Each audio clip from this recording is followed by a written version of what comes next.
మరమ్మతులు జరుగుతున్న వంతెనపై ఎమ్మెల్యే కారుకు దారిచ్చి అంబులెన్స్ ను అనుమతించకపోవడంతో కుమారుడు తన తల్లి మృతదేహాన్ని కిలోమీటర్ మేర మోసుకెళ్లిన హృదయ విదారక ఘటన ఉత్తరప్రదేశ్లో చోటు చేసుకుంది.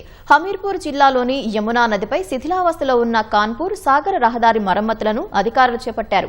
దీని కారణంగా వంతెనపై వాహనాల రాకపోకలను నిలిపివేశారు.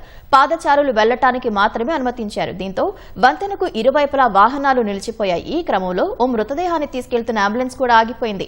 ఆ సమయంలో హమీర్పూర్ ఎమ్మెల్యే కారు రాగా అక్కడ పనిచేస్తున్న సిబ్బంది బ్యారికేడ్లు తొలగించి కారును వెళ్లనిచ్చారు. తమ వాహనాన్ని అనుమతించాలని మృతురాలి కుమారుడు అధికారులను వేడుకున్నారు. కానీ ఎవరూ కనికరించకపోవడంతో చేసేదేమీ లేక ఆ యువకుడు తన తల్లి మృతదేహాన్ని స్ట్రెచర్పై మోసుకెళ్లాడు. అంబులెన్స్ డ్రైవర్ సహాయంతో 1 కిలోమీటర్ పొడవైన వంతెనపై కాలినడకన మృతదేహాన్ని మోసుకెళ్లాడు. ఈ ఘటనపై ఆ ఎమ్మెల్యేపై పెద్ద ఎత్తున విమర్శలు వస్తున్నాయి.